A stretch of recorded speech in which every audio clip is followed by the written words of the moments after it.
this is the next generation feature, this is the best feature, this is the best technology. Yeah, but for who? Do people care about that? For some of the cases, people don't care about it. People want their problem solved. People want to ease their pain. And if that feature doesn't help them to do that, who cares? Indeed.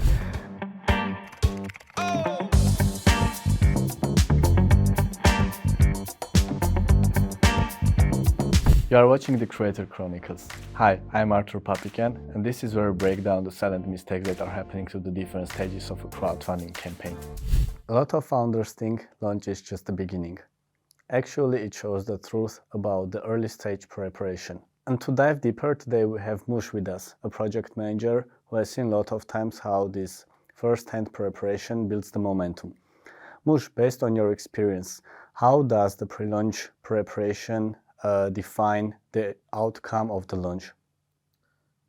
It defines the outcome of the campaign, the launch, because of two things. One is the demand, because before launching on any platform on crowdfunding, you need to understand if your product has demand. And the second is community building, because when you don't have community and you rely on whatever happens after the launch, you most probably won't be successful. There are very rare cases that those founders, or let's say products, are successful because they have very huge demand and a lot of people actually want that product to solve a big problem or painful problem. But if you don't, for the majority of the cases, if you don't test if your product has a demand or not, or you don't have any community to rely on, most probably will fail. Okay, so whenever you are saying that they need to test the demand, is it the same for each kind of product, and how does the timing work here? Timing, you mean how long should you test before launching? Yeah, actually, what's the best time to start your early stage preparation? Because if you start too early, then whenever the launch day comes, you may not have the exact amount of the people who were supposed to help you to raise the amount of money to become your, I don't know, backer or your community. But whenever you start too late, maybe you don't have enough time to collect all this community. What's the optimal time to have this? There are a couple of things to consider. First, as for the timing, we and I personally think that at least 1 month you should have in mind. But to understand, you need to reverse engineering and understand if your product has seasonality or not, or there are holidays, when do you want to launch the product, right? And come back from that part. Like if you want to launch during the holidays, it's not the best, it may not be the best time. If your product has seasonality, let's say it's winter now and your product is a summer product, launching now is not preferable. So you need to first do the reverse engineering from which date or which season is the best for your product, and then come to the points such as costs. When you start your lead generation, let's say lead generation stage, you need to understand what are the costs, and from that part comes to the understanding if your product has the potential to, let's say, last a month or longer, or you have, I mean in terms of demand, if people need this product, if there is enough demand for the product to launch. But overall, as for the timing, and I think 1 month, at least you need to have in mind a month to first have some kind of tests, and second, you have enough time to generate leads and generate community for the launch. But the longer you do lead generation and community building, the more leads you will have, and therefore the more conversions you will have during the first, let's say, several days of the launch. You mentioned about the seasonality of the products, that if you have a summer product, it's not so preferable to launch during the winter time. But a lot of creators who have this kind of seasonal products think that, for example, if they are launching in the winter, people will receive their products during the summer and will be ready to use it. How does the strategy work here? How does it align with the logic of the most creators have? Yeah, actually, that's a widely spread problem and conception by the founders. The logic here is that whether the person or your target audience has that problem right now. Because if any user, if you don't have a problem right now, you are not going to buy anything. You're not going to pay for anything for, let's say, next several months. Yeah. This is the main logic behind consumers or customers paying for the product, because at the end, as a general, because at the end of the day, it's not just buying a product. It's also buying a product, buying a solution for a pain point. If you don't have the pain right now, you will have the pain in 6 months. You're not going to pay now. Yeah. So this is the logic behind backers backing right now or backing in several months. Yeah, behind the curtains now it's more understandable. Yeah. And surfing back to the pre-launch stage, whenever people are trying to understand the demand of the product and they are doing this pre-launch stage, gathering leads, and overall, let's have a simple example. For example, my product costs $100. I have 200 leads, but I want to raise, for example, 500K. When having this, for example, 200 leads who are ready to buy, and taking into account the product price, we have 20,000 ready. How do you understand that the community is expandable based on the lead generation, so that you do a certain amount of lead gen and then be ready to continue to the market? It's a very good question, because first, a lot of people think that lead generation is for the whole campaign, but it's not. In the beginning, yes, and it defines how you will launch, and it will help you understand this part of if the audience is expandable or not, like if you can scale when you launch or not. The first thing is, I'll go into some metrics. Let's say the conversion rate of your landing page, and the costs, how much you spend for each lead or for each reservation if you do reservation funnel.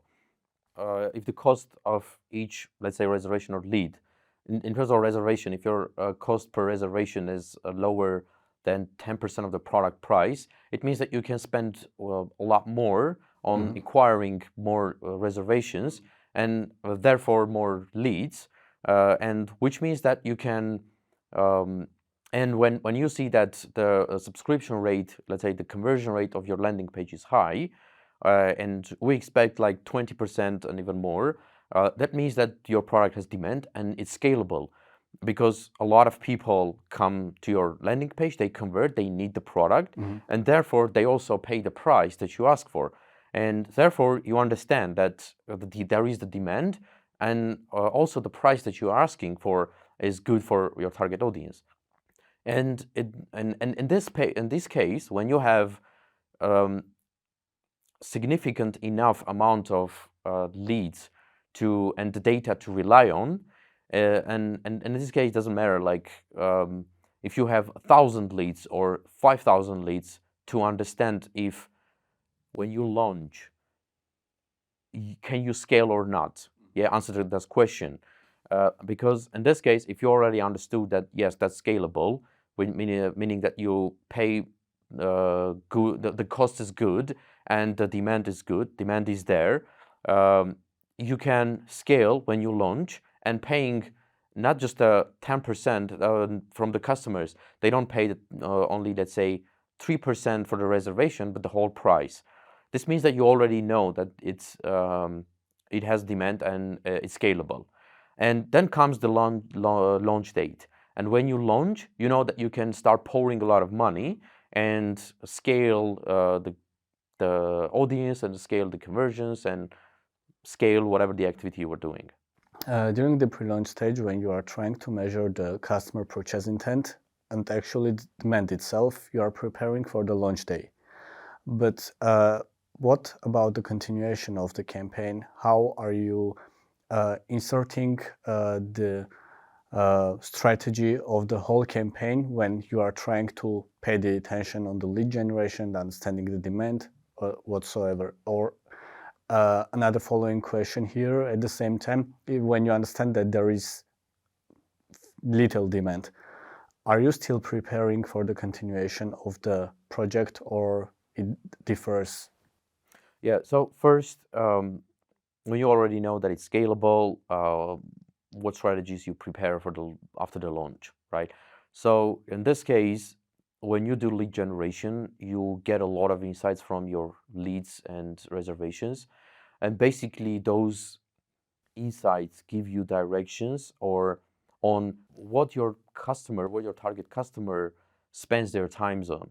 And this can be different media, this can be different directions in terms of the ads, this can be different communities.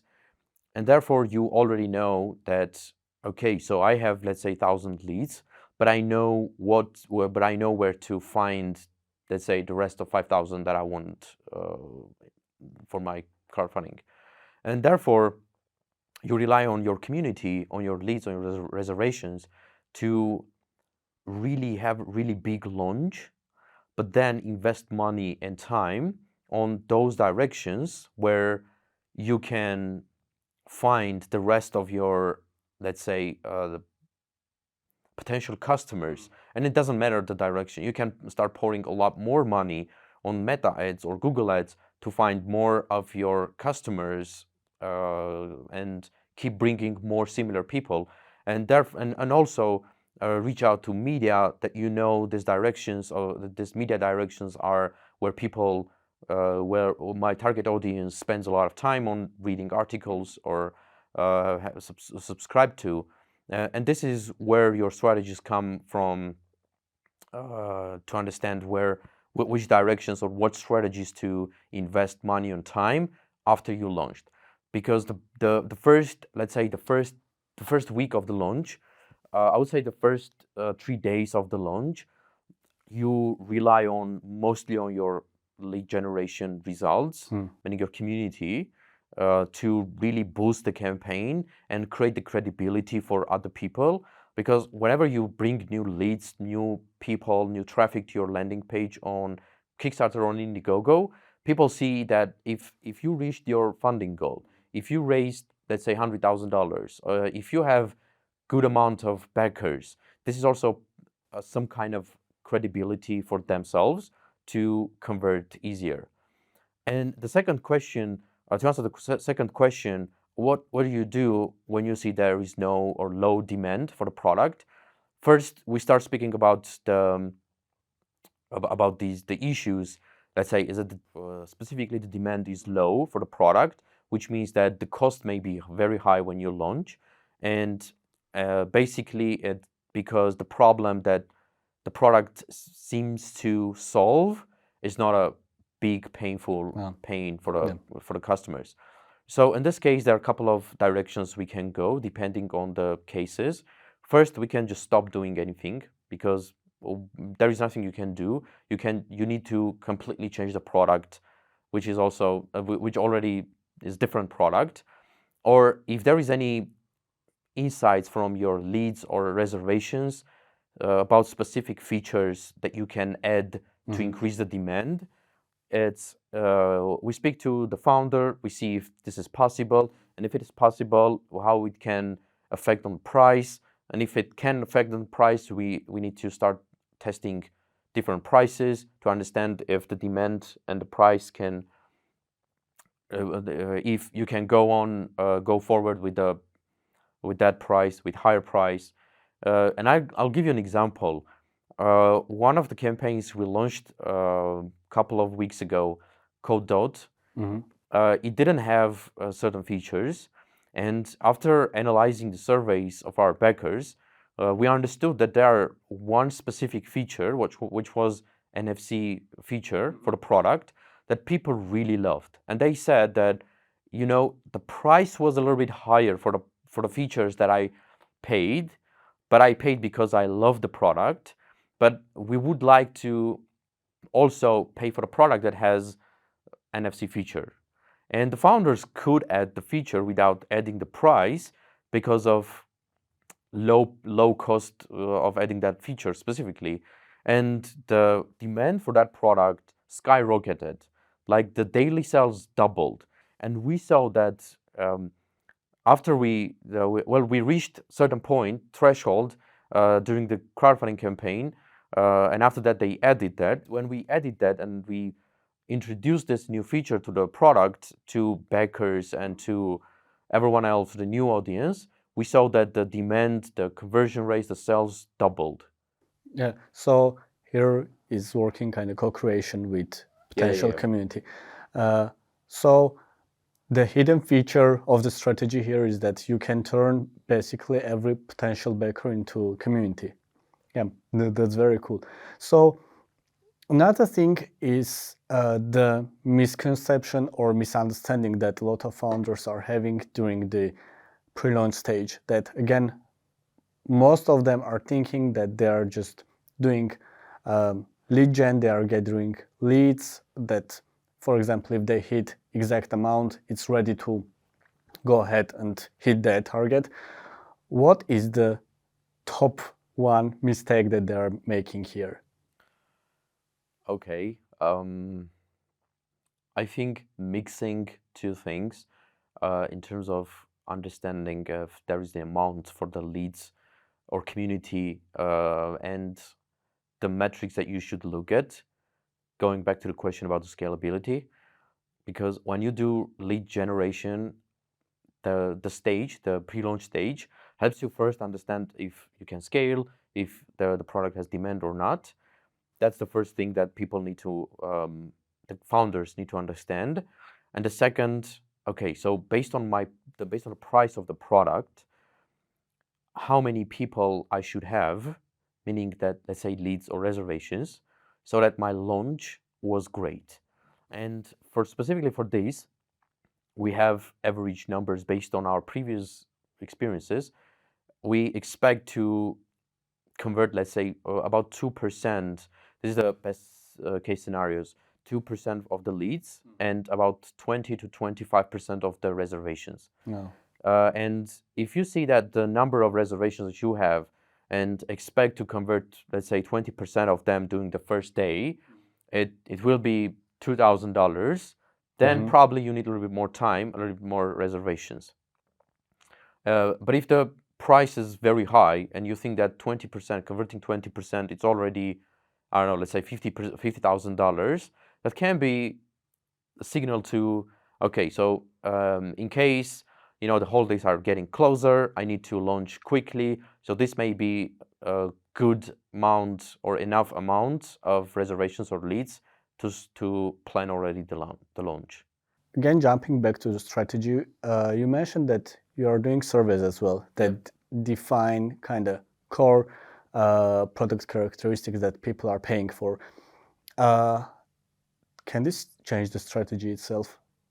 So the question is very simple, but it's very interesting to me as well. Yeah, it can, because depending on what question you asked, and specifically a question that reveals some problems or obstacles that you're during the pre-launch stage, your reservations passed and still reserved, and during the crowdfunding stage, your backers passed those obstacles and backed, it can create a lot of space for you and it give you a lot of ideas on how to change the strategies. Let's say, and this is specifically to understand what obstacles there are that stops people buying. And I love one question where we do surveys during the crowdfunding stage, and there is one question that I love very much, which is which we asked to backers. So those people who already decided to pay and back the project, we asked what is one thing, like the biggest thing that almost stopped you from backing, but you still backed. And they say, like, I don't know, the price was a little bit higher for me, but I still backed because I loved. And if you analyze, let's say 200, 300, 500 people, I think the majority of them saying the same thing, the price was a little bit higher, but I still bought because I loved. You know that there are maybe 3 times more people that stopped, that didn't buy back because of that problem. And that's already changed a lot of stuff in your strategy. And going back to my code campaign, we did this, and we actually realized this problem after we analyzed the surveys to backers, and backers specifically this question, the answers to this question. We had 3 stretch goals during the live stage, and the third stretch goal, which was for $500,000, if we reach $500,000, the stretch goal was the NFC feature. After analyzing the survey results and seeing that many people saying the same thing, like the price is a little bit higher, but doesn't have the basic features that we expect, like the NFC feature is one of them. We decided that, all right, let's twist a little bit. Let's change the NFC feature from $500,000 to $300,000 because we were very close to that, and say that, you know, guys, you really demanded this feature. We saw that you loved this feature, and we wanted to bring this feature closer to you. So when we reached the $300,000, we said, yes, so now the product has this new feature that a lot of people wanted, and we bring this new feature to the product with no cost, with no extra cost. And yeah, this is the point when we saw the demand increased. A lot of people start buying, a lot of people waiting for us and see like what's going on, where this project will go, and then after this they started backing. And there is one more thing about this that changes the strategy, is to specifically for the price, because when people say something like the price is a little bit higher but I still backed, it means that the price and the value, they are not really connected. There is a kind of disconnect. People think that the value that they get from the product is lower or equal to the price, not equal, but a little bit lower than the price that they pay. And when you increase the value, in our case increasing the features, we know that the price that we ask for is already good enough for people to pay. And this and some other features that we also increased and introduced, some other add-ons that we introduced, accessories that we introduced after the survey, it also helped us change a little bit the direction, tap into new markets and new interests for the target audiences. Yeah. So here I think we have a very cool kind of outcome of the conversation, that co-creation and valued feedback from your potential community is very important to refine what strategy is going to work and create your product, like make it successful in the market. We have a tradition in our podcast when each guest is asking question to the next guest, and they do not know who the next guest is going to be. So we have a question from our previous guest, and I think you are the best person who could ever get this question. If you were a creator, what product you would create? Oh, that's a great question and a tough one. I would say that my first step would be to understand the pain, the problems, and not only the problems, but the pain. Because after working with many founders and being in the conversations on different forums and communities, when founders ask for feedback and discuss some crowdfunding activities and stuff, I understood that there are people that kind of fall in love with their ideas, and they don't see that maybe their ideas, they don't solve painful problem. So my first step would be to understand what pains people have that I can solve, and if those pains are painful enough so people can pay for them. My first step would be that, and out of that, and from that, coming from that would be I would come to understand what product I would maybe come up with, what idea of a product I could come up with to solve that pain, and solve way better, 2 times better, 3 times better than the competition. In terms of specific products, I don't know. We all know that you have passion Yeah, for drones. of course. Yeah, I wanted to say like something related to photography, cameras, maybe drones. Yeah, so the direction would be maybe the drones. Yeah, very nice. Here I caught something very, very important from your answer, that a lot of people, whenever they have something in their mind that they really want to create, but they did not figure out any kind of problem that it's solving, most of them are trying to create a problem in their head that it would solve, but eventually they understand that there is nothing. Yeah, you're right, and especially there are kind of tech people that come not from the problem, but from the feature itself. Like, this is the next generation feature. This is the best feature. This is the best technology. For who? Yeah, but for who? Do people care about that? And for some of the cases, people don't care about it. People want their problem solved. People want to ease their pain. And if that feature doesn't help them to do that, who cares? Indeed. And now it's time for you to pose one question to our next guest. And again, you don't know who it's going to be. Okay. I'm saying 1 or 3, let's say, because I'm thinking that there is not one question to ask to yourself before doing crowdfunding campaign, or before starting a business. 1 or 3 most important questions that any founder should ask themselves before even starting to think of crowdfunding, or start thinking of the business, of doing business. What are those questions? Okay, it's a very tough one. Yeah, and I'm not happy for our next guest. Well, I would give a hint. I would give a hint that I would come to my question with one most important question to my answer to my answer previous question, which was what or if this idea solves really painful pain to the customer, and if I found out the cheapest and the quickest and the best way to find out if this is the case or not, that would be the answer, like, to my question. If you can find it, if you found the quickest, the cheapest, the best way to understand if your idea solves a really painful pain or problem, and if it